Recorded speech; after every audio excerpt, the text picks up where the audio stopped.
আরে ভাই খুঁজালন ভাই চালন। ভাই এই গেঞ্জি আমার পছন্দ হয়েছে, কিন্তু এই গেঞ্জি তো আমার ঢুকবো না, আর একটু বড় গেঞ্জি দেন না ভাই। আরে কি কোন বড় প্যাকেট করে না, এইটাই একদম ঠিকঠাক আছে। এটি হচ্ছে টাইট ফিটিং গেঞ্জি, এটি পরলে হেভি সুন্দর লাগে। আর আপনার যে মার্শাল্লাহ ফিগার, এই গেঞ্জি পরে যদি আপনি বাসায় যান, আপনার যে নিজের বাপ মা আছে এরা দেখে তো অবাক হয়ে যাবো। ভাই হায়, আমার ঘরে দিয়ে সাক্ষাৎ শাহরুখ খান আয়া পড়ছে, তাড়াতাড়ি প্যাকেট লাগা বাইরে। ভাই আপনার পরিবারের মানুষ আপনার দেখে এতই খুশি হইব, তারা এমন ভাবে হা করবো, আপনার মুখের মধ্যে যদি কোয়েল পাখিও ডিম পারে তারা টের পাইবো না, তারা আপনার দেখে একদম মুগ্ধ হয়ে যাইবো, তাকাই থাকবো। আপনারা চেন্নাই কইতেছেন না ভাই, লাইক এটা জাদুর গেঞ্জি। আর এটা তো জাদুর গেঞ্জি।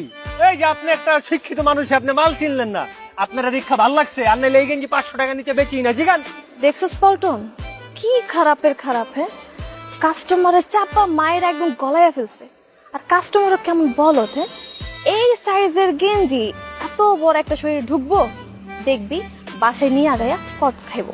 চাপার লেভেল দেখে মনে হইতেছে চাপার উপরে পিএইচডি করে আইছে। ভাই এই গেঞ্জি তো আমার পছন্দ হয়েছে, কিন্তু এই গেঞ্জি আমি নিমু, আপনারা আমার বাটপাড়ি করতেছেন না তো, আমি এই গেঞ্জি নিমু, ঠিক আছে আমি পয়রা নিম। সাব্বাস কাস্টমারের বাচ্চা, আমি তো এটাই চাইছিলাম। এখন বুঝবো তামিমের বাচ্চা খেলা কারে কয়। এখন দেন, আপনি টাকা দেন, টাকাটা গেঞ্জি নিয়ে যান। অবশ্য ভাই টাকা দিয়ে নেবো, গেঞ্জি দিয়ে খেলবো না, এই গেঞ্জি আমি টাইল দিয়ে নিম। ঠিক আছে, পয়রা নিবেন, কোনো সমস্যা নেই। এই গেঞ্জি খালি পরবেন কি লেগে, আপনি এই গেঞ্জি পরে নাচেন, গান, দৌড়ান, কোনো সমস্যা নেই।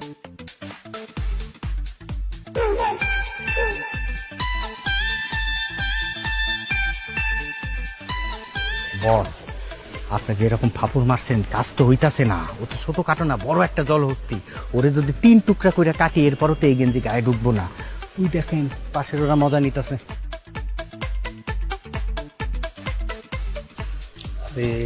আমি তো কথার তালে তালে অনেক কথা কয়ে দিছি, এখন ওরা কিছু বুঝতে দেন যাবো না। এমন একটা ফাপড়ে থাকতে বউ, কোনো ব্যাপারই নেই। ভাই কি গেঞ্জি দিলেন, এই গেঞ্জি দিয়ে ঢুকে না। এটা একটা কথা বললেন আপনি, এই গেঞ্জি ঢুকবো না মানে আপনার মতন 3 জন ঢুকবো এই গেঞ্জির ভিতরে, দেখি আমরা দেখতে দেন। ভাই আপনি ফ্রি হন না রে ভাই, আপনি এত চাপ নিতেছেন কে? দেখতেছি না, হাতটা ছাড়েন। আরে হাতটা ছেড়ে দেন। আরে ভাই কি রে, দুইজন মিলাও তো কাস্টমারের গলায় এই গেঞ্জিটা ঢুকাইতে পারলি না।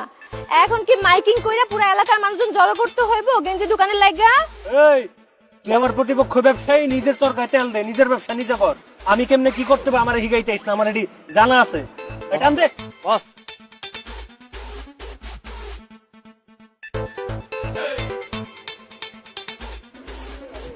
আমার তো কোনো দোষ নেই, হাতির বাচ্চার মতো শরীর জ্বর হচ্ছে, পাটের বস্তার মধ্যে ঢুকবো না। ওরে বাটপাড়ের বাচ্চা, তোরা আবার ছাগলের বাচ্চা বানাইছ, তো গাছটা খবর আছে। খবর আছে তোমাদের। ভাই রে ভাই, ভাই আপনি একটু শান্ত হন ভাই, আপনি আমার কথাটা শুনেন ভাই। কোনো টাকা পয়সা দিতে না ভাই, ভাই আপনি চলে যান টাকা ভাই। দিতে হবে না, না না তোকে ছাড় দেন যাইব না।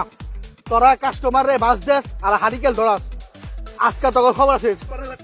মারে বাবা বাবা বাবা, পালাইছে প্রতিপক্ষ, পালাইছে। এই আসল মাল এখানে 150, আসল মাল 150।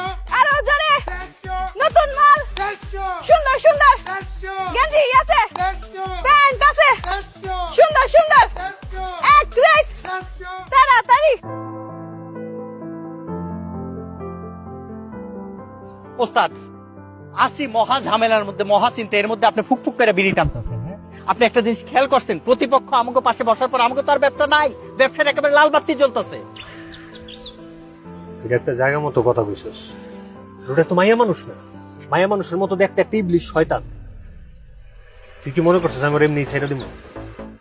আজকে হাতির বাচ্চার কাছে আমার কেমনে মাইর খাওয়াইলো তুই দেখছস? দেখছি তো, মানে ওইটা ভাবলে মনটা যে কেমন করে। যা কিছু করার তাড়াতাড়ি করেন, নইলে কিন্তু আমাকে অস্তিত্ব টিকবো না। ওই আমার কি করবো? ওই আমার কিছু করার আগে ওর ব্যবসা লাল বাতি, হলুদ বাতি, সবুজ বাতি জ্বালাই দিব আমি, তুই দেই। যা করার তাড়াতাড়ি করেন, নইলে কিন্তু দেখবেন আপনারাই ছাই বানায় দিছে, পুরায়া একবার ভস্ম করে জ্বালায় দিছে। তাড়াতাড়ি করেন, নইলে কিন্তু আপনার অস্তিত্ব টিকবো না। কি করা যায়, তোর মাথায় কোনো বুদ্ধি আছে? ওস্তাদ একটা বুদ্ধি আসছে, আপনার বলি শোনেন।